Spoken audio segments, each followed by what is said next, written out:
You are here to remember your divine intelligence. Yours is unique to you, your own energetic signature and frequency. What was stripped away and distorted through conditioning in our youth and young adulthood is here to be reclaimed with vigor and excitement. In an age where outside energies are asking us to give away our power and what we are learning to be true about ourselves, know that concurrently you are being asked to remember your brilliance and why you came to inhabit a human body at this time. This seems like the stuff of science fiction, that we hold the ultimate riches inside, not to be found in our outer worlds, not in a news outlet, not in a book, yet inside you.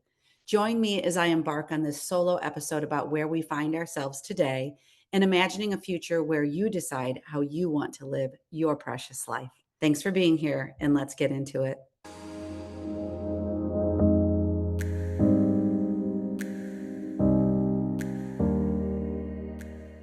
Welcome back to Mystical Sisterhood. This is your host, Maureen Spielman. It's early Wednesday morning here in Chicago. And I want to welcome back my listeners who are tried and true, whether you listen to every darn episode or whether you listen to a lot of them. I thank you, deeply grateful from the bottom of my heart that I am saying something that's worthy to listen to. And, we're all on, I think, a re-embarkment of our worthiness and knowing that what we have to say is important and true. And I am here for that. I am all here for that. In the past month, I've had so many great episodes. So what sitting in the seat is teaching me is that we are all extraordinary, and we all have an extraordinary or extraordinary story, a life story. And I think that I always say mystical sisterhood shows me the way. And I want to say, back up for a second.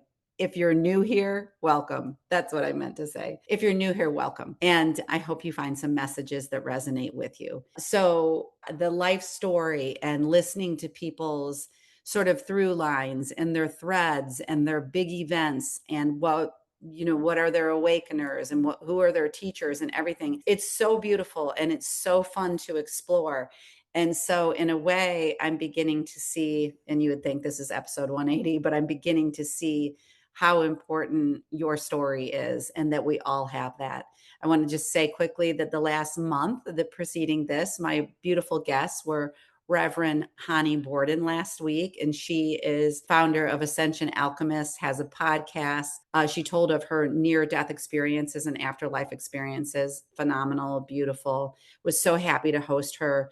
Alethea Lindo was the week before, I think in 178, talking about the quantum world and us being part of it. And we talked about healing. We talked about how timeline leaps can be made in very short order, not in the linear time that we've been taught. And that was a very, I feel like, teaching episode. Yes, it had parts of Alethea's story, but you're going to learn so much about the quantum. And no matter where you are, you're going to pick up something. So go to the titles that really pique your interest. And before that, I had Kathy Bressler. And I only met Kathy, who started Altar Community in Chicago a few months ago when I went to see Tama Keebs, a former guest.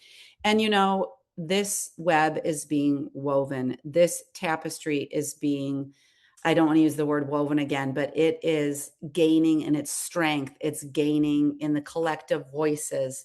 And this is my part of the world where I want to amplify beautiful messages, those of love, yes, those of light, those of your truth, those of getting in touch with your essence and authenticity, and why that's so important in the now time. And AI produced, or I should say AI written episodes are beginning to be big in this field. And you know that I'm human. I'm coming here in my humanness. There's not a perfection. There was never meant to be. But what's been going on with me is that I moved out my son from his second year in college, and today I'm celebrating his 21st birthday. I've been reconnecting with old friends and making new ones. I continued to support one of my kids on a health journey. And I know I just said the one birthday, but I celebrated 3 Taurus birthdays in my household. So 3 bull personalities. Those vary though. And I held an event with 13 women in my garage this past weekend. So, I enter the space today with gratitude, and I have a folder of possible solo episodes. And today I woke and I just wrote this one from my heart. And I also wanted to point out that I get in my email box every day, it's called Notes from the Universe. And the guy who produces it is Mike Dooley, and a lot of you might know him, but he writes Notes from the Universe. And I think he's at Tut, like King Tut, tut.com, TUT, and or something like that. Look up Mike Dooley, but you can sign up for his Notes on the Universe. And I'll give you an example just so you know. And this is a happy, like I open these every single day because I want to read what it says. It's very fun. He said, today is said, so very much can happen, Maureen, in a lifetime or even on a single day of any lifetime. Yet I can assure you that whatever has or will happen in yours, no matter what chasms you cross, heights you scale, or how many people you love or loved by, when all is said and done and you take that final look over your shoulder, what will humble you the very most will be that you got to be Maureen Spielman, of all people, the universe. And so it's kind of funny because we all have a sea of emails in our inbox that we're like, they can crowd. And I'm a person who gets rid of them, tries to, and I know people who have zero. I know people who have 10,000, but I like to keep mine underneath 100. But I always read the Notes from the Universe because they orient me to where I want to be. And so anyway, last night, today's episode comes off. Yes, I was looking at technology. I was watching my iPad last night and I was watching Gaia TV. And I pretty much fell asleep to Greg Braden talking about how, and he's layering this information. And if you don't know Greg Braden, he is an American who I'm going to say, to me, he's a mystic. He studies history. He is a scientist. He is a deep delver into life, but he has been coming forward with a lot of messages that resonate very closely to how I look at the world. And last night's programming he was talking about the deep intelligence we hold inside of us and how what we create is part of our consciousness, and it's also gives us feedback into our own intelligence, let's say.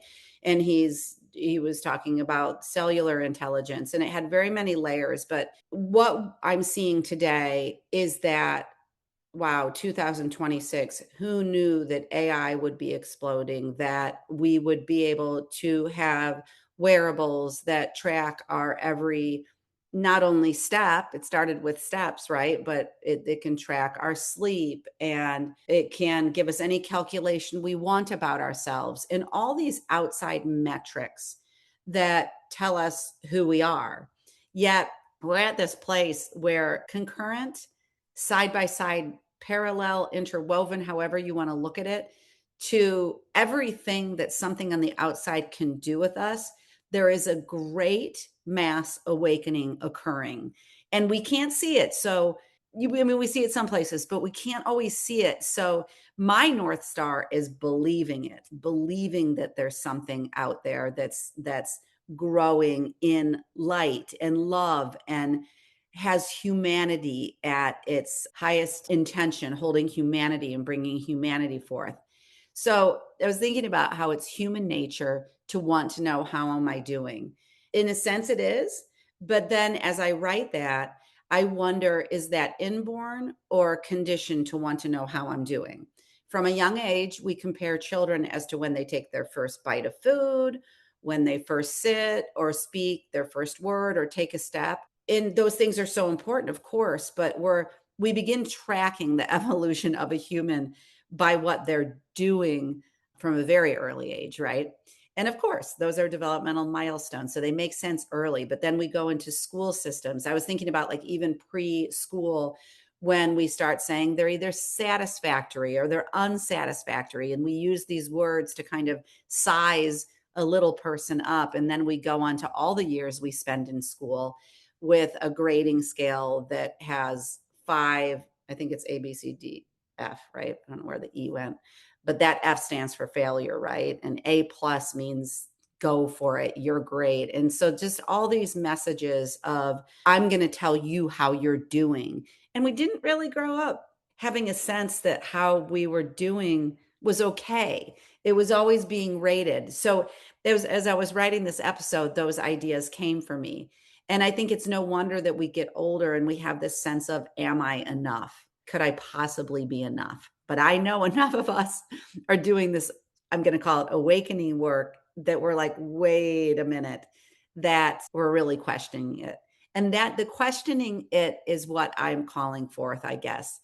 I'm going to say some things about myself. I first embarked on my first coaching. I'm a former speech language pathologist. And if you listen, you know that. And I spent years working in children's hospital, early intervention with kids. Kids were my main area. Then I went on when I was raising my own children. I did a lot of work around social emotional work, and just these were the areas I was interested in. And so it's not surprising that I'm doing what I'm doing. But in 2018, I did my first coaching program. And that was studying integrative health coaching through a program, a certification program Duke University had. And I had sat in personally so many therapy hours up to that point, but I had never turned to explore coaching and, I believe, the deeper layers of our lives. And it started with that first program. And then I've gone to study many different modalities. And I'd say I spent a lot of time saturated with Dr. Shefali Sabari in conscious parenting. And don't let that title fool you, because conscious parenting is really, it sounds like it's how to parent our kids, and it absolutely is. I don't want to disservice that, but it's also about our relationship to self. Because when we go to parent, our relationship with self always comes up. And then I studied with Susie Lula, and her program was spiritual psychology. Love, love, love, was so immersed in it. And I've loved both of these for all the gifts that they've given me, and they are beautiful points to begin your journey. So, as happens on these paths, I became more aware of myself, my own patterns, my belief systems. When I studied with Dr. Shefali, she talked a lot about our conditioning and how it affects how we see the world. And so that was only 6 years ago in 2020.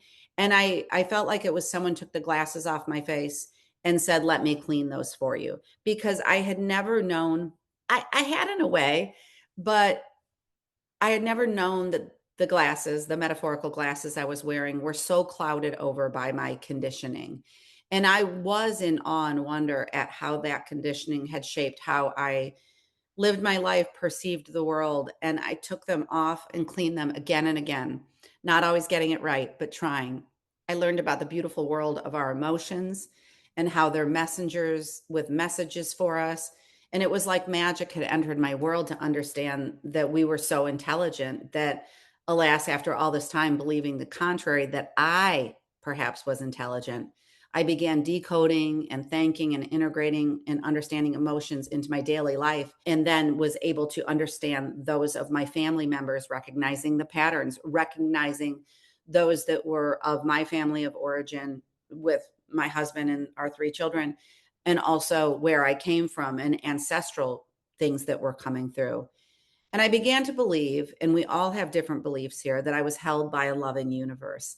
And that was part of spiritual psychology, one that was made up of a loving universe with loving particles, but also of these quantum particles, those which we breathe every day, that literally held me while I was standing and sleeping, that responded to my thoughts and desires and wishes. And believe me, there have been learning curves in all of this. And I am a student of life just as you are. I turned over what I had been shown in my childhood and what it meant to love the universe that I came from, source energy. And my worlds were changing through this time, and I was understanding myself in a different way. The knowledge layered inside of me, and I became a student of what it means to be human. I began to show the way to others through coaching, guiding them and layering on compassion and understanding and intention into their lives, all the while doing it for myself, showing them that there were so many distortions and kinks in the system that developed over the course of our lives, that these were energetic patterns here to dissolve through seeing beneath the surface. In clients, I can see the excitement to be in the conversation, whether it's individual or in groups, a desire to change the conversation, to understand themselves more than they have identified with. I think it's what draws them to the doorstep of coaching or group work, in to begin with, I should say. Curiosity about ourselves in a grounded way, knowing that diving deep within can have us facing what we haven't faced in a new way, and also uncovering inner riches and the gold inside that is here for us to unpack. And when we do, we begin to bring forward our true self, a shiny, beautiful one, less afraid to speak our voices, share our truth, tap into our needs, identify desires, all of it. So, why did I go down this path today? I started with Greg Braden and falling asleep to him last night. And I'm here today to just remind you of the supreme intelligence within your human intelligence, your soul intelligence, your intuitive intelligence. It comes built in as you enter this world. It shows up for us in different ways. And I feel like sometimes I say the same message over and over, but then I know that that's not completely true. I layer certain things, but I'm going down this path once again today, and I'll say it from the rooftops, that you are in control of your life, that you are the most important decision maker in your life about how you choose to live with compassion, with non-judgment. And I say this to empower you, to remind you, to create excitement in you, to pull back to yourself any power you have given away to an outside source, whether you have or you have not. We all have. There's not right or wrong to it. I believe in our lives, things are divinely put in our path for what we're here to learn. I'm here to remind you always of your brilliance and the love that you inherently are, the love inside that we're all getting back to, choosing love over fear. I love being in conversation with individuals about these topics. And when we shift the conversation to these topics and we pull back and take a look at our choices and what choice we're going to make. So delving into the self with a new lens that allows you to see your own brilliance. That's not just reflected back through me saying it to you, but a mirror inside yourself where you see your own stunning abilities. And it isn't measured in charts. This isn't compared with a neighbor. This is a fact of who you are and who you came to be. Let's join together and know that we do not want to give away our inborn capabilities to ponder, to analyze. Let's not outsource our decision making to a computer or get so far from what our body is telling us that we need an outside measuring source to know oneself. Our bodies are guiding us and hold intelligence for us. Let's commit to tap in, to move, to respond to whatever your truth is. When you turn to an outside news source or read yet another devastating article, ask yourself, how does this make me feel? Is this the story I will believe in for today? Or can I choose another one? When we build nests of love within ourselves and then take it out to our loved ones, friends, and family, the love builds, and believe it or not, based on energetic principles, it amplifies and becomes bigger and stronger. The world is begging for us to tap into our own supreme intelligence. If you choose, repeat after me. I am intelligent. I am resourceful. I am brilliance. I am love. I came to love. I am creativity. My body holds my answers. My life is my guide. My brain, my body, my cells respond to my loving presence. You can add on here whatever truths you know. Write them in your journal, say them to yourself. Create mantras that are made up of gratitude for the journey, gratitude for your experiences, gratitude for you. A huge thing that I've learned sitting in this seat is that we are natural born creators. Week after week, I sit with individuals who are coming forward with their life's work or passion. Week after week, I sit with individuals who are coming forward with their life's work or passion. And yes, it was influenced by outside teachings, but they alchemize it in just the way they do. No one can take that away from you. Some examples are the engineer turned photographer, the financier with a side yoga practice, the day trader turned meditation guru, the board of trade runner turned Reiki master, the fix-it mother turned compassionate Buddhist, the feng shui designer exploring the world, the former teacher now in home design. I remember one of, I think, my gifts and abilities is to remember the stories, to be a story holder, to see what you're up to, and do a little pattern decoding of it, which is really fun. And that's a fun thing that we can do together if you ever decide to pursue coaching and you want to know, what am I up to here? These are examples of loved ones in my life turning life on its head, looking within, trusting themselves. And we don't always have that trust to begin with, right? We need those reminders. There's a trust and there's a permission we give ourselves to allow to expand your own gifts and talents. And it tells me over and over and over again that why we are here is encoded within us. I refuse to believe we live in a time where we are meant to relinquish these gifts and abilities. And we must be here to remind our children of that too. So that's where I'll finish for today. This is something that I've done episodes on before and I'll come back to because I feel it's so important. And it must be one reason that I took this microphone. Do not give away your power. Pull it back. Put that energy into understanding yourself, cultivating you, what you want to experience in these precious moments, hours, days, months, and years on this planet.